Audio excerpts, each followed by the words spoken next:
อาราธนาศีลนะอุโบสถศีลดีก็ขอเชิญ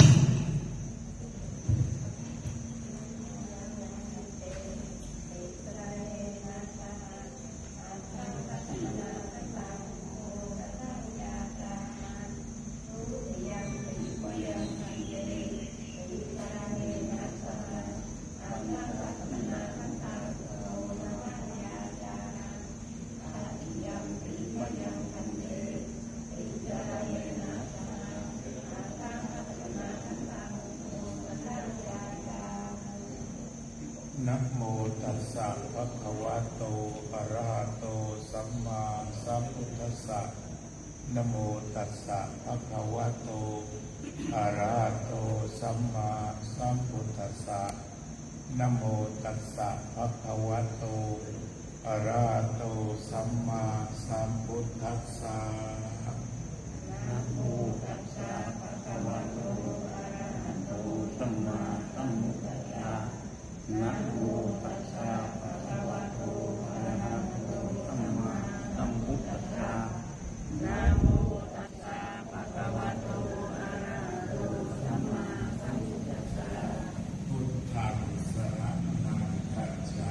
มิพุทธังสรณังคัจฉามิธัมมังสรณังคัจฉามิธัมมังสรณังคัจฉามิสังฆังสรณังคัจฉามิเพิ่มเสียงไมค์ลงอีกทุติยามปิพุทธังสรณังคัจฉามิ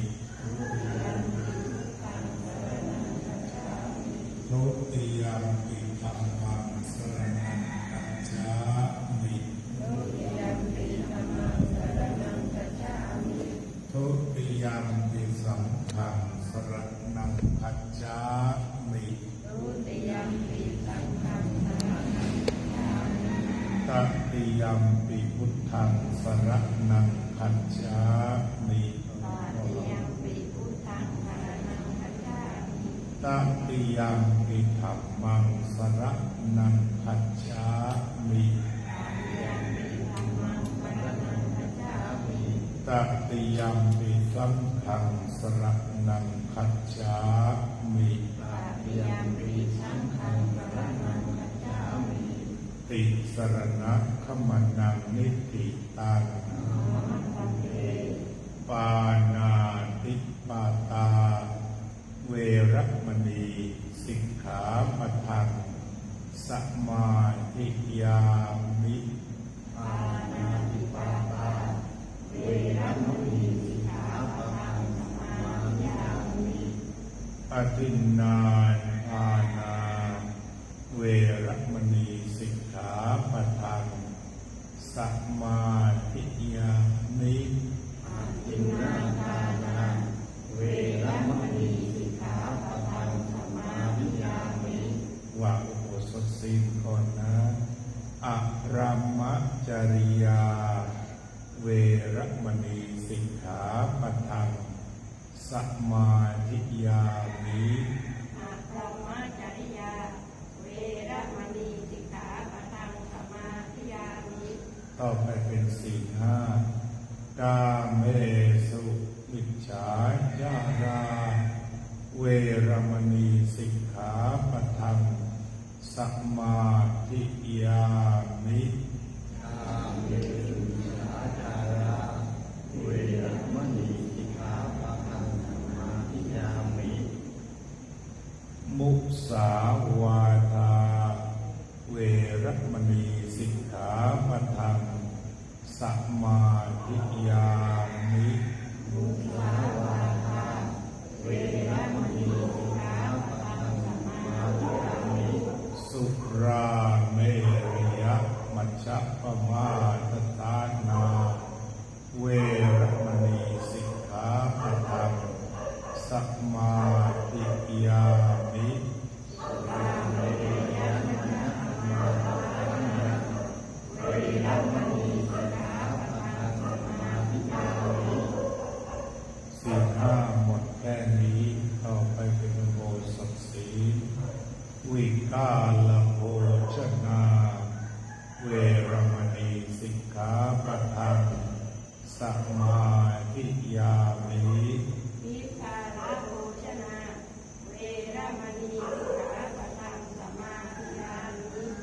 จจคีตวาทิตาวิสุกัทัสสนะมาลาคันธะวิเลปนะธารณะมันตนะวิภูสนฐานาเวรมณีสิกขาปะทังสัมมาทิฏฐามิ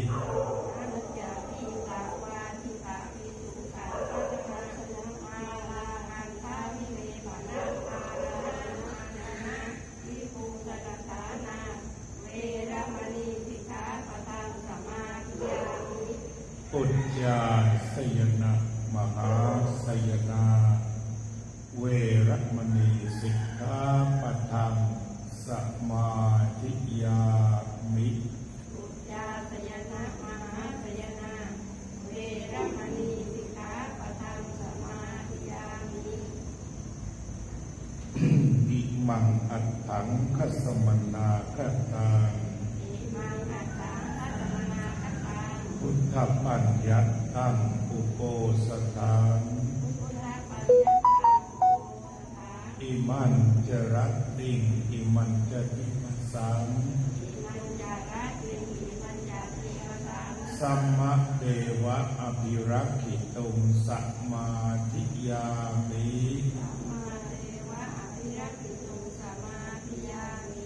อิมานิอัตถสิกขาปทานิอัจเจตังรัตติทิวังโกสถาศีลวัสเสนะสาธุกังกัตตวาอัปปมาเทนะรักขิตภานิสีเลนะสุขติยันติ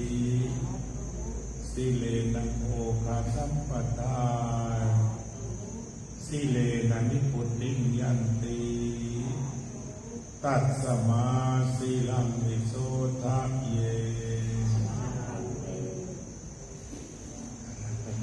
ครับรำมา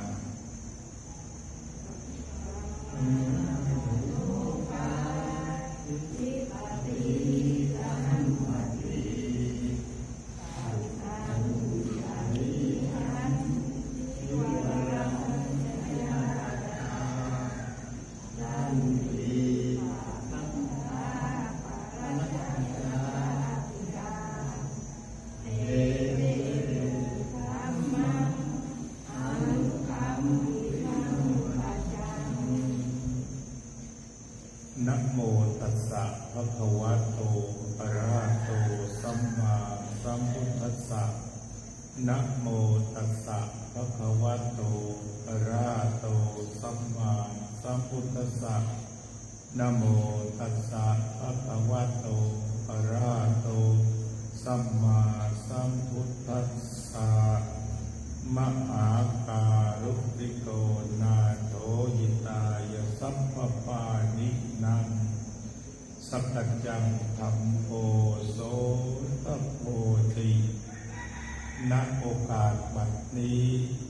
อาตมาภาพจะได้แสดงพระธรรมเทศนาพรรณนาศาสนธรรมอันเป็นคำสอนขององค์สมเด็จพระสัมมาสัมพุทธเจ้าเพื่อที่จะได้ส่งเสริมสติปัญญาเพิ่มพูนความเชื่อความเลื่อมใสให้เกิดขึ้นสืบไปพระธรรมเทศนาในวันนี้มาปรารภการที่ท่านสาธุชนทั้งหลายได้มาร่วมทำบุญในวันธรรมสวนะวันพระใหญ่การมาทำบุญวันธรรมสวนะตัวบุญอยู่ที่การได้ฟังธรรมเราเรียกว่าธรรมสวนะในบุญกริยาวัตถุ10 ประการการทำบุญในการฟังธรรมเรียกว่าธรรมัสวนามัยบุญสำเร็จด้วยการฟังธรรมและบุญ10 ประการนั้นประกอบไปด้วย1ให้ทาน2สมาทานศีล3เจริญสมาธิภาวนา4ขนขวายช่วยเหลือเรื่องราวต่างๆ5การฟังธรรม6การแสดงธรรม 7การให้ส่วนบุญกับคนอื่น8การอนุโมทนายินดีกับบุคคลอื่น9 10ก็เป็นตุชุกรรมมาเลยทบทวนใหม่1การให้ทาน2สมาทานศีล3การเจริญภาวนา4วิยาวัจจะไมช่วยเหลือเกื้อกูล5อัปปจายนามัยบุญสำเร็จในการอ่อนน้อมถ่อมตน6ธรรมเทศนาไมบุญสำเร็จในการแสดงธรรม7ธรรมัสสวนาไมบุญสำเร็จด้วยการฟังธรรม8ปฏิทานนามัยบุญสำเร็จด้วยการให้ส่วนบุญ9ธรรมานอนุโมทนาไมบุญสำเร็จด้วยการอนุโมทนา10ทิฏฐุชุกกรรมการทำความดีให้มีความตรงต้องตามความเป็นจริงผมทำวัดอยู่เลยอาจารย์ครับ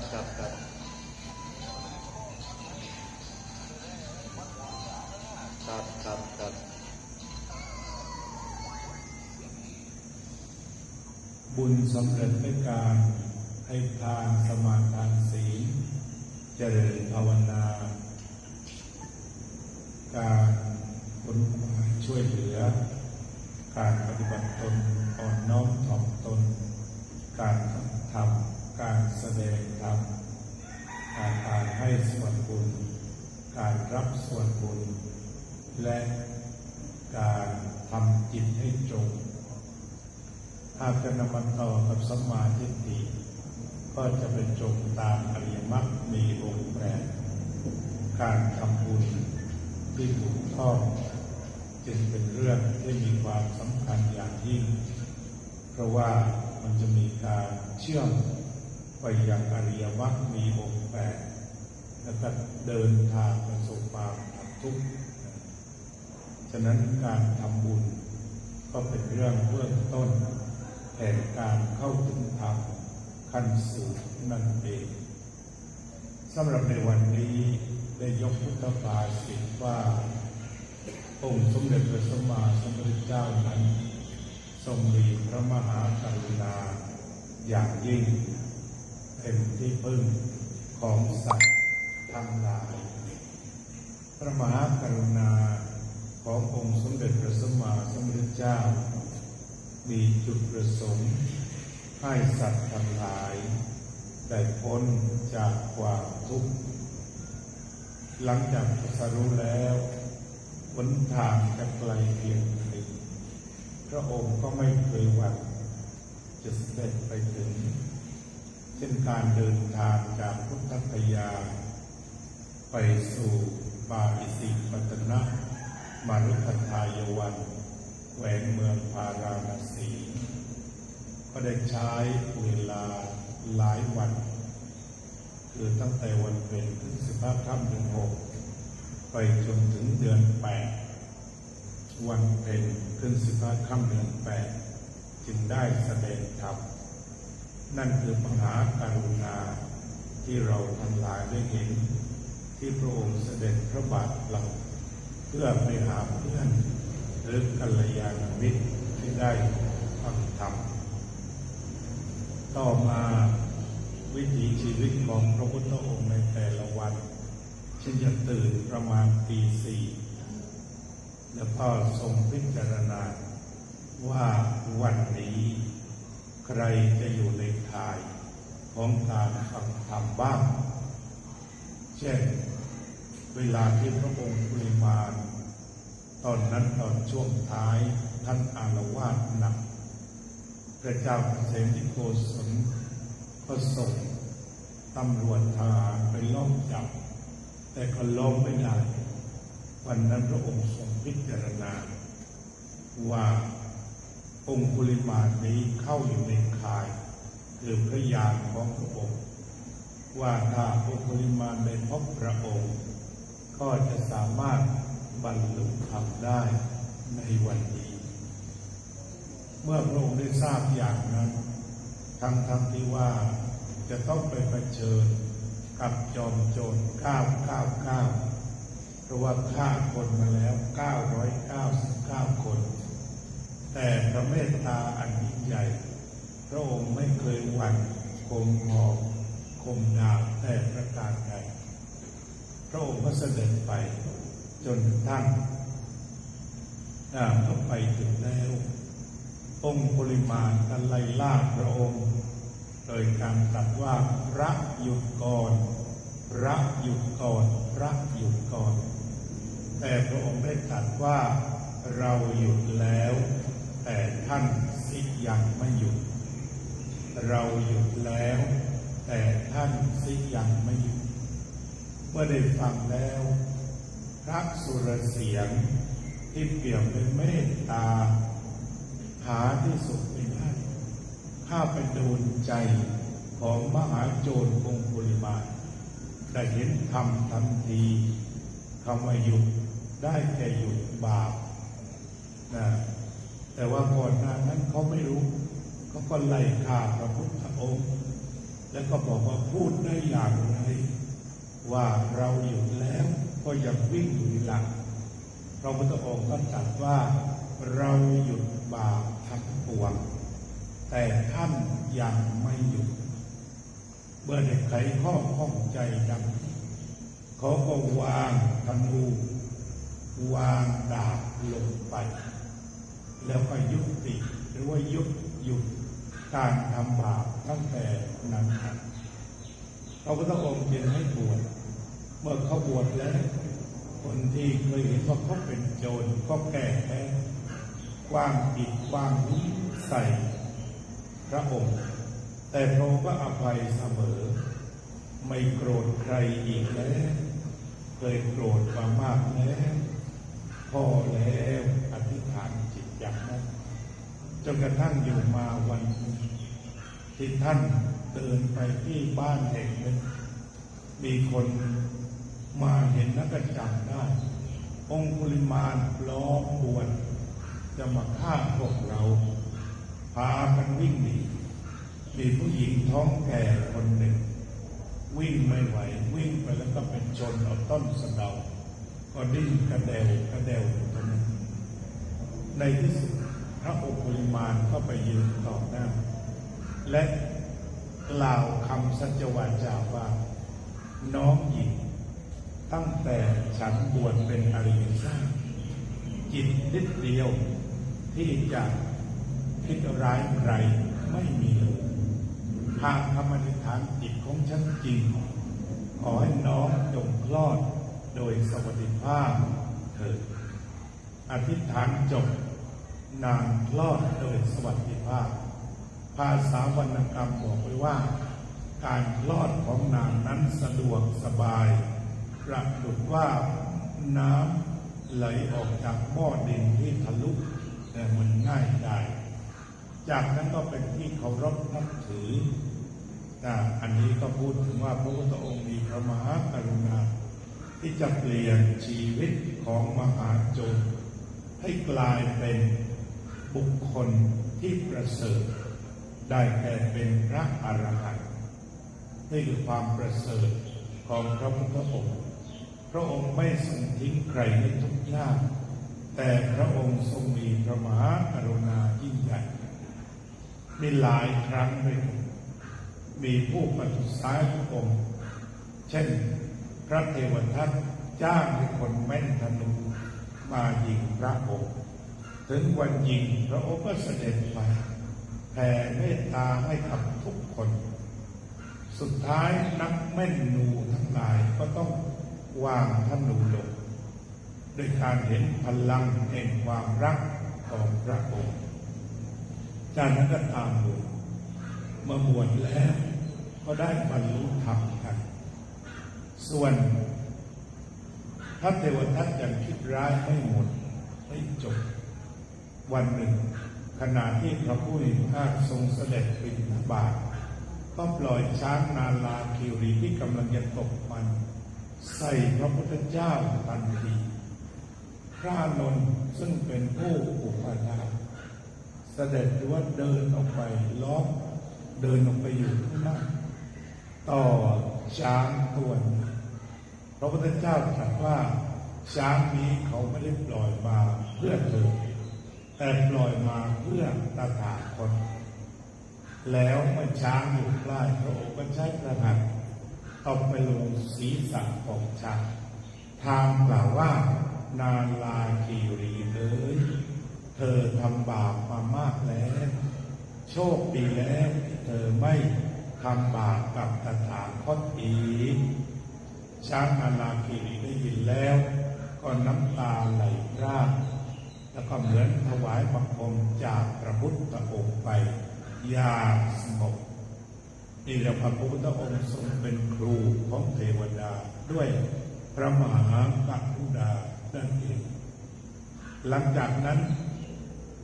วันหนึ่งภิกษุทั้งหลายก็ถามพระองค์ว่า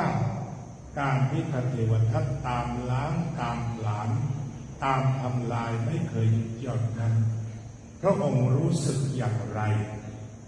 พระองค์ตรัสว่าเรารักราหุลบุตรน้อยคนเดียวฉันใดเราก็รักศัตรูที่ทำลายเราฉันนั้นนี่คือความรักของพระพุทธองค์ที่เราเรียกว่าพระมหากรุณาธิคุณวันนี้ก็คงจะนำเรื่องนี้มาเล่าให้ท่านสาธุชนได้สดับรับฟังในส่วนที่เป็นมหากรุณาธิคุณเราเป็นพุทธบริษัทจะน้อมพระคุณนี้มาสู่ชีวิตได้อย่างไรเราก็มาสู่ได้ด้วยการบอกตัวเองว่าเราศิษย์ตถาคตฝึกฝนเรื่องความรักผู้อื่นจะไม่เกลียดผู้อื่นแม้เกิดเหตุใดๆเราหาเหตุใดๆก็จงหาเพื่อความรักเพื่อความดีซึ่งกันและกันหลบเลี่ยงที่จะเกลียดกันหลวงพ่อพุทธทาสได้เคยแนะวิธีการแผ่ความรักของบุคคลอื่นว่าเราทั้งหลายล้วนเกิดแก่เจ็บตายฉะนั้นอย่าไปกล่าวร้ายกันอย่าไปทำร้ายกันเลยแค่ทุกข์จากเกิดแก่เจ็บตายก็หนักหนาสาหัสเลยขณะเดียวกันบางทีดูคนอื่นเรียกว่าเกเรหนักไม่ดีกันเราก็มองว่านั่นกรรมของเขาสัตว์โลกเป็นไปตามกรรมสัตว์ทั้งหลายเกิดมามีกรรมพิจารณาอย่างนั้นแล้วก็อยู่ไกลๆก็แผ่เมตตาได้นอกจากนี้การยกมือไหว้การยิ้มแย้มแจ่มใสสิ่งเหล่านี้บอกถึงความเมตตาเมืองไทยเป็นเมืองพุทธที่เขาเรียกว่าเป็นสยามเมืองยิ้มเพราะรอยยิ้มทุกรอยยิ้มล้วนออกมาจากความรักความเมตตาในภายในฉะนั้นข้อปฏิบัติเราอาจจะต้องถามว่าเรายิ้มกี่ครั้งในวันนี้ถ้ายิ้มเยอะๆก็อาจจะทำให้เรามีความสุขสดชื่นเบิกบานอันนี้พูดถึงความเมตตาที่อยู่ภายนอกแต่เราก็ต้องอาราธนาคุณของพระพุทธเจ้ามาอยู่ภายในไม่โกรธใครไม่เกลียดใครไม่จองเวรอาฆาตพยาบาทแก่ใครก็ชื่อว่าเดินตามรอยบาทของพระศาสดาอย่างปลอดภัยพระธรรมเทศนาในวันนี้พอสมควรแก่เวลาขอยุติเพียงแค่นี้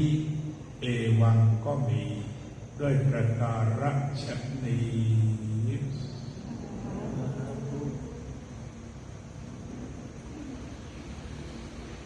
ต่อไปก็เราก็จะถวายสังฆทานทั้งสองแบบเหมือนเดิมแบบสามัญ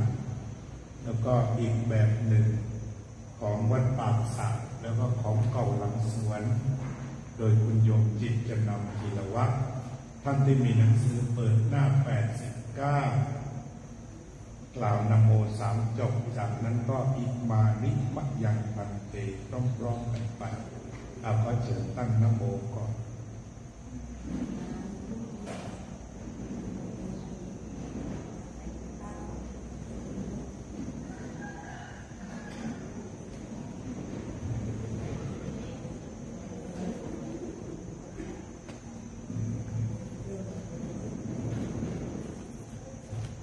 ไปว่าพร้อมๆกันต้องไม่มีหนังสือ วานามูสามจบตรงๆนะ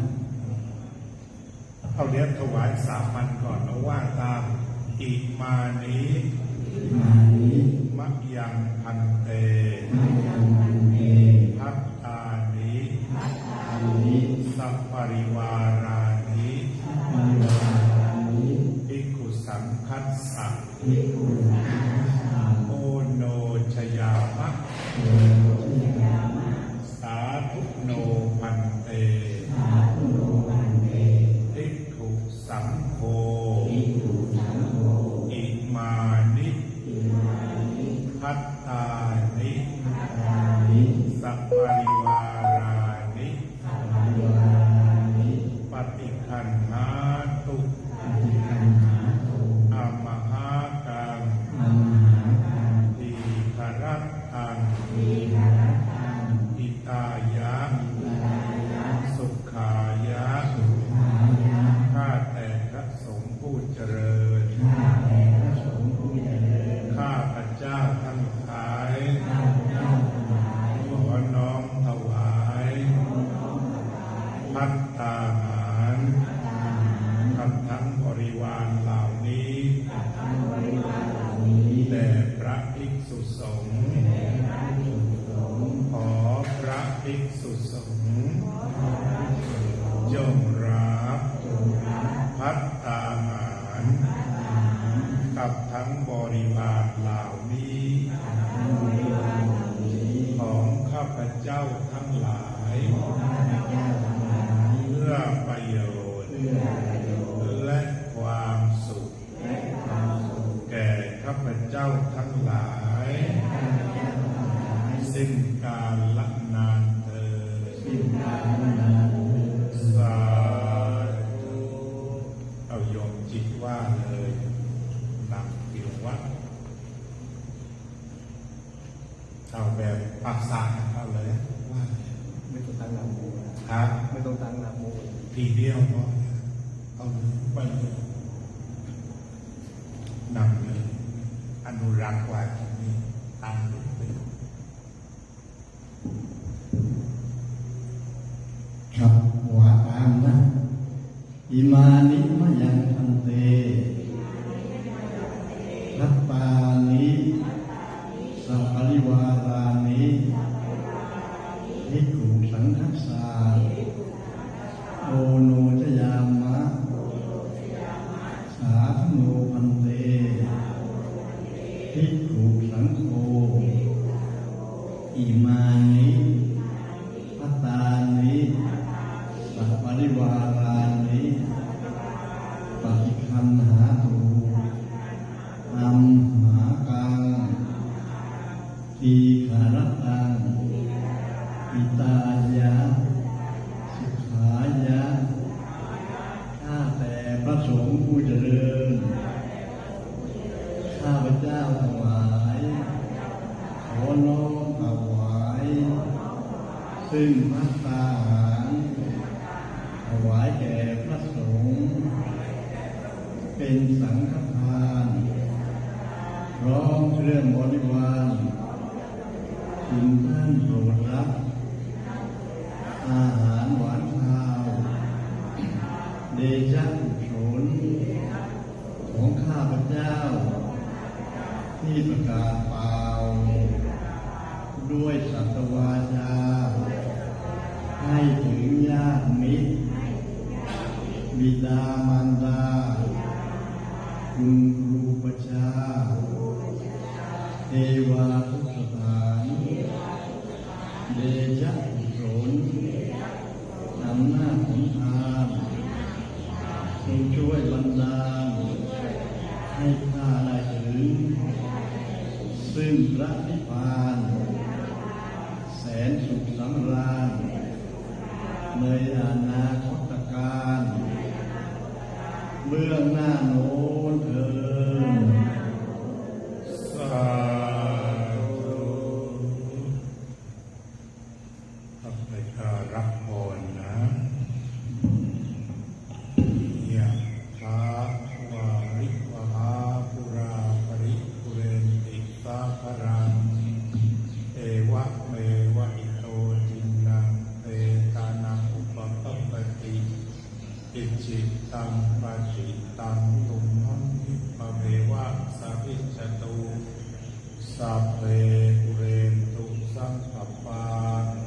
จันโท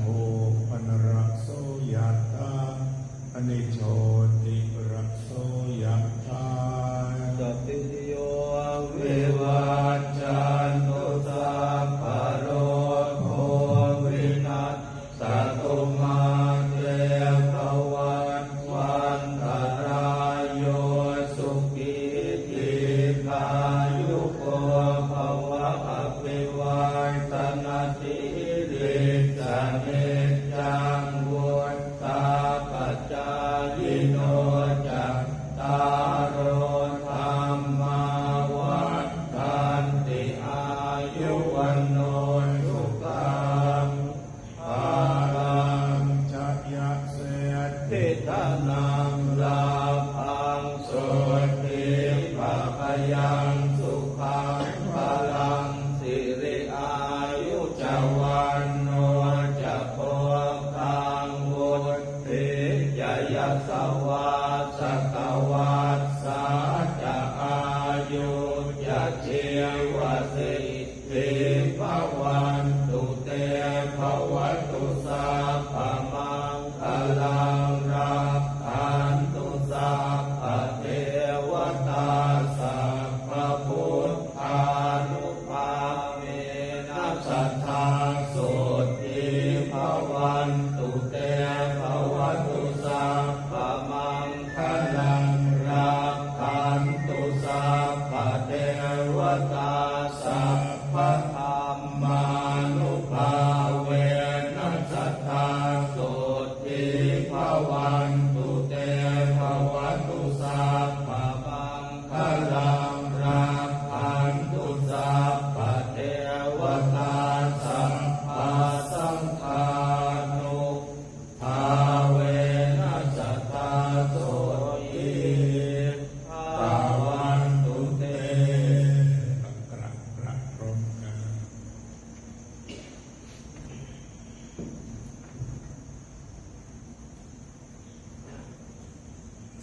อะระหังสัมมาสัมพุทโธภะคะวาพุทธังภะคะวันตังอภิวาเทมิสวากขาโตภะคะวะตาธัมโมธัมมังนัมมัสสามิสุปฏิปันโนภะคะวะโตสาวกสังโฆสังฆังนัมมามิ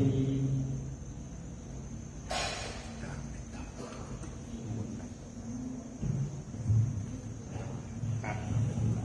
ได้ครับครับ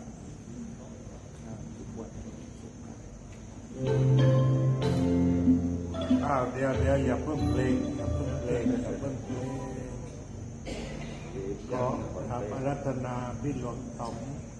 ช่วยดูแลด้านการประเคนให้เรียบร้อย แล้วเดี๋ยวพระสงฆ์จะไปรับพัฒนาเชิญโยมไปประเคนไปจัดปิ่นโตกันเปิดปิ่นโตแล้วเดี๋ยวก็ประเคนพร้อมพระสงฆ์จะไปรับพัฒนาเป็นระเบียบเรียบร้อยวันนี้ก็ขอขอบคุณหลวงพี่ที่ไปได้ช่วยดูแลจัดสถานที่จนพิธีเกือบจะเสร็จเรียบร้อย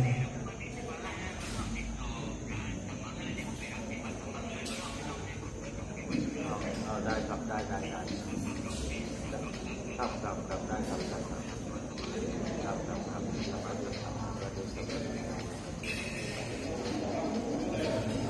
คุยด้วยไม่ต้อง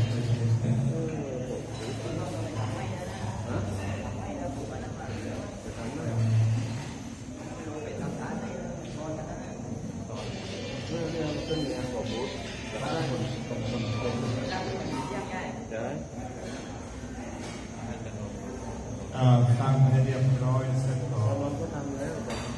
อยู่เนี่ยไม่รักมันโดนแค่นั้นกำลังดีๆ นี่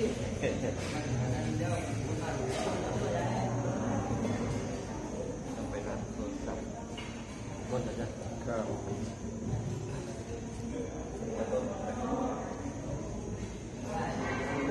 เก็บเลยใช่ไหมเก็บได้เลย